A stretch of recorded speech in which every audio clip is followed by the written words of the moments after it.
ঈশ্বর কি আছেন? আজকে এই বিষয়টি নিয়ে আলোচনা করছি। তো এটা যেহেতু আলোচনাটা একটু দীর্ঘায়িত হবে, সেজন্য এটার ১ম পার্ট আজকে আলোচনা করা হচ্ছে। তো এই প্রশ্নের উত্তর খুঁজতে গিয়ে আমরা দ্বন্দ্বে পড়ে যাই বা ধাঁধায় পড়ে যাই। কেউ বলেন আছে, কেউ বলে নেই। কেউ দেখুন আবার সারাদিন পূজা অর্চনা নিয়ে ব্যস্ত থাকে। কেউ হয়তো পূজা অর্চনা তার কাছে তো কোনো নামগন্ধই নেই। তো বিভিন্ন রকম লোকের বিভিন্ন রকম মতামত রয়েছে। কোনটা শুনবো আর কোনটা শুনবো না, তাহলে আমরা কি ভাববো? সাধারণ মানুষরা আমরা কি করব? সাধারণ মানুষকে তাহলে কারো চোখকে বিশ্বাস করতে হবে, বা নিজস্ব কোনো স্বকীয় বা চেতনা বা বিশ্বাস নেই তাহলে? তো এই প্রসঙ্গে যাওয়ার আগে আমি একটা অন্য কথা বলি, যাতে করে সেই বিষয়টা বুঝতে একটু সুবিধা হবে। চুম্বক আপনারা সবাই জানেন বা দেখেছেন। এই চুম্বক শুধুমাত্র সহজ সরল লোহাকেই পছন্দ করে। এখন লোহাটা আবার সহজ সরল হলো কিভাবে? কারণ এটা প্রকৃতিতে সহজলভ্য। সে এটা প্রচুর পরিমাণেও পাওয়া যায়। এটা পাওয়াও খুব সহজ এবং দামও সস্তা। লোহার চেয়ে অনেক দামি ধাতু প্রকৃতিতে আছে, যেমন সোনা, রূপা, তামা বা আরো অন্যান্য অনেক কিছু। কিন্তু দেখবেন লোহার মধ্যে চুম্বকের একটা আলাদা রে আবেশ কিন্তু আছে, বা রেশ একটা আছে। চুম্বকের মধ্যে যে ধর্মটা কিছুটা আছে, চুম্বক যেমন লোহাকে আকর্ষণ করে, ঠিক একই রকম ভাবে লোহাকে যদি উপযুক্ত পদ্ধতিতে ঘর্ষণ করা যায়, তাহলে কিন্তু লোহাও চুম্বকে পরিণত হয়। বিষয়টা একটু ভাবুন। তার মানে লোহার মধ্যে আগে থেকে চুম্বকীয় ভাব একটা রয়ে গেছে। তো এই হচ্ছে মূল বিষয়। তাহলে এই কথাটা আবার ঠিক, লোহার থেকে যে সমস্ত দামি ধাতুগুলো রয়েছে, সেগুলোকে চুম্বক দিয়ে যতই ঘর্ষণ করা হোক না কেন, তাদের মধ্যে কখনোই বা কোনোদিনও চুম্বকত্ব কিন্তু আসবে না। সেগুলো কিন্তু অনেক দামি বা অনেক উচ্চমানের, কিন্তু তার মধ্যে চুম্বকের আবেশ কিন্তু কোনোদিনও আসবে না, বা চুম্বক তাদের কখনোই আকর্ষণ করে না। কারণ এই সমস্ত ধাতুর মধ্যে চুম্বকত্বের রেশও নেই। ঠিক একই রকম ভাবে মানুষের মধ্যে এরকম একটা রেশ বা আবেশ আগে থেকে তৈরি করা থাকে, যেটা কিনা আমাদের জন্মগত। সেটা আমাদের পিতামাতার থেকে আমাদের সন্তান সন্ততিদের মধ্যে প্রবাহিত হয়। তো যাই হোক, এটা আপনারা এটাকে প্রারব্ধ বলতে পারেন, বা প্রারব্ধিক যে সমস্ত বিষয়গুলো থাকে সেটাও বলতে পারেন। এইটার জন্য এই আগে থেকে যে রেশটা বা আবেশটা থাকে, ঈশ্বরীয় যে আবেশটা মানুষের মধ্যে থাকে, এর জন্যই তাদের সেই সমস্ত ব্যক্তিরা অল্প পরিশ্রম বা অল্প সাধনায় কিন্তু তাদের ঈশ্বর লাভ করতে পারেন। এই কথা প্রসঙ্গে আমার রবীন্দ্রনাথ ঠাকুরের একটা গান আছে, গানটার কথা মনে পড়ে গেল। আমরা সবাই রাজা আমাদেরই রাজার রাজত্বে, নইলে মোদের রাজার সঙ্গে মিলব কি শর্তে। তো আমরা সবাই রাজা বলতে এখানে আমরা সবাই ঈশ্বরীয় অংশ, বা আমরা মোট কথা ছোট ছোট একটা করে ঈশ্বর, বা ছোট ছোট আমরা ভগবান। তো আমরা যদি ভগবান নাই হতাম, তাহলে আমরা ভগবানের সঙ্গে কোন শর্তে মিলব? তো দেখুন, রবীন্দ্রনাথ ঠাকুর তাহলে তিনি বলতে চেয়েছেন যে আমরা ঈশ্বরীয় তত্ত্ব আমাদের মধ্যে রয়ে গেছে। এবার আমরা সেই ঈশ্বর চেতনাকে যতটা বেশি আস্তে আস্তে আমরা উপলব্ধ করব, আমাদের নিজেদের মধ্যে সেটাকে উন্নত করব, তত তাড়াতাড়ি আমরা বা তত সহজে আমরা ঈশ্বরের সঙ্গে বা পরমাত্মার সঙ্গে আমরা মিলিত হতে পারবো। তাহলে প্রশ্ন হলো, সোনা বা অন্যান্য যে সমস্ত ধাতুর কথা বললাম, সেগুলি তাহলে কখনোই চুম্বকত্বের আবেশ পাবে না? অর্থাৎ আমি এই কথাটা বলতে চাইছি যে সমস্ত ব্যক্তির মধ্যে ঈশ্বরের চেতনা নেই, বা যারা ঈশ্বরকে বিশ্বাস করেন না, তারা কি কোনোদিনই ঈশ্বর পাবেন না?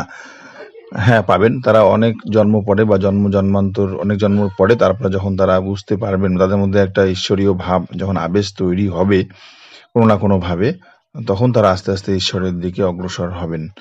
একই রকম ভাবে সোনার মতো বা তামার মতো বা অন্যান্য মূল্যবান ধাতুর মতো যে সমস্ত ব্যক্তিরা আমরা রয়েছি বা আছি, তারা কিন্তু এই জীবনে ঈশ্বরের সান্নিধ্য পাবেন না। তারা চেষ্টা করতে পারেন, তবে কোনো না কোনো ভাবে সেই চেষ্টা ব্যাহত হয়ে যাবে। এরা ভাবেন ঈশ্বর নেই, আমি নিজেই সর্বময় কর্তা, আমি কাজ করলেই সেটা ঠিক, বা আমি না কাজ করলে আর আমাকে কেউ খাওয়াবে না, বা আমাকে সেটা কেউ করে দেবে না। মানে মোট কথা, তিনি নিজেকেই সমস্ত কিছুর কর্তা মনে করেন।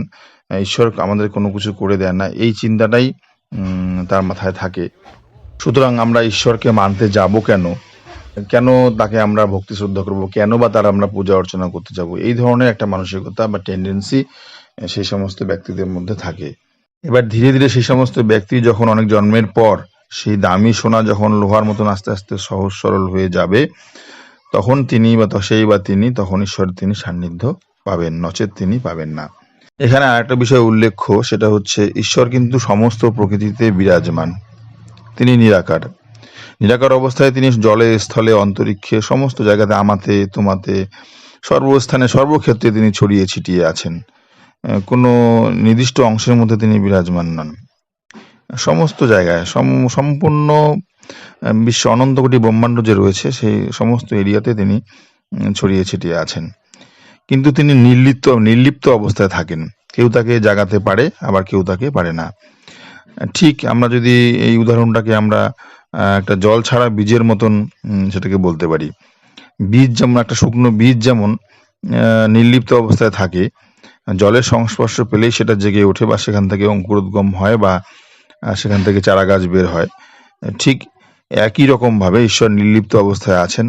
যদি সঠিক ভক্তি বা সঠিক সান্নিধ্য, ভক্তের সান্নিধ্য যদি পান, যার ঈশ্বরীয় আবেশ যখন তার মধ্যে কারোর মধ্যে থাকে, তখন সেখানে ঈশ্বরের তখন ভাব বা চেতনা সেখানে উন্মুক্ত হয় এবং সেখানে ঈশ্বর তাকে দর্শন দেন এবং তার সঙ্গে তিনি, আমরা যেমন মানুষের সঙ্গে মানুষ যেরকম ভাবে কথাবার্তা বলি, তখন ঠিক একই রকম ভাবে ঈশ্বর কিন্তু তার সঙ্গেও কথাবার্তা বলা বা মানুষের সঙ্গে যেরকম আমরা চলাফেরা করি ঠিক একই রকম ভাবে সেটাও হয়।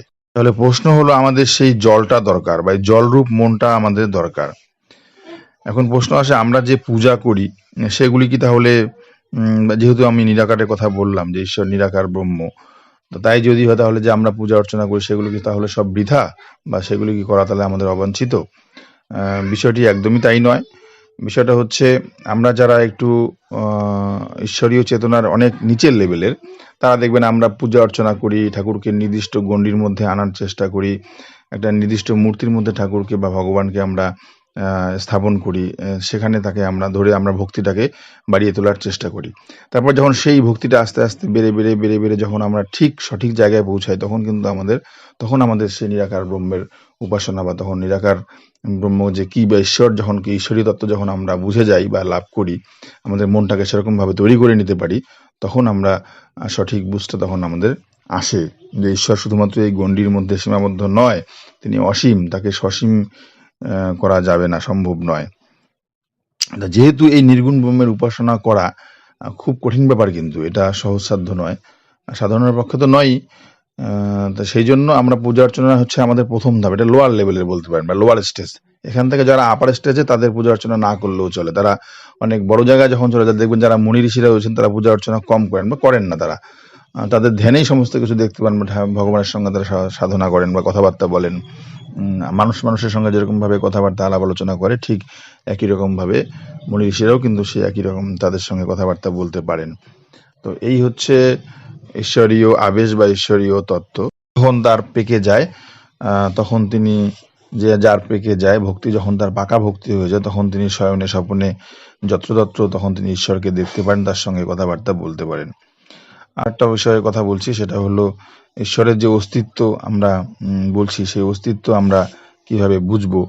কথাটা বলতে গেলে, আমি যদি যারা ঈশ্বরে বিশ্বাস করেন না বা যারা ভাবেন যে সে নিজেই সর্বময় কর্তা, ঈশ্বর টিশ্বর বলে কোনো কিছু নেই, ভগবান টগবান বলে কোনো কিছু নেই, এই ধরনের ধারণা যাদের রয়েছে, তাদেরকে যদি আপনি হাজার, আমার বাপেরও বাপ যদি আসে, তারাও যদি তাকে বলেন যে ঈশ্বর আছেন বা অমুক, তিনি কোনোদিনই বিশ্বাস করবেন না, যতদিন না পর্যন্ত তার মধ্যে ঈশ্বরীয় আবেশ বা ঈশ্বরীয় ভাবটা তৈরি হয়, ততদিন পর্যন্ত তিনি সেটাকে বিশ্বাস কোনোদিনই করতে চাইবেন না। আমি একটা উদাহরণ দিচ্ছি, ঠিক যেটা বিবেকানন্দের হয়েছিল। বিবেকানন্দের মধ্যে একটা ঈশ্বরীয় আবেশ ছিল বলেই কিন্তু তিনি রামকৃষ্ণের কাছে এসেছিলেন, যে ঈশ্বর কি বা সেই সমস্ত তার মনের যে প্রশ্নগুলো জেগে উঠেছিল, সেই প্রশ্নগুলোর তিনি সমাধান করার জন্য তিনি তার কাছে এসেছিলেন। রামকৃষ্ণ কিন্তু তার কাছে যাননি। যাই হোক, আমরা বিষয়টি পরবর্তী আলোচনাটা দ্বিতীয় পার্টে আলোচনা করব।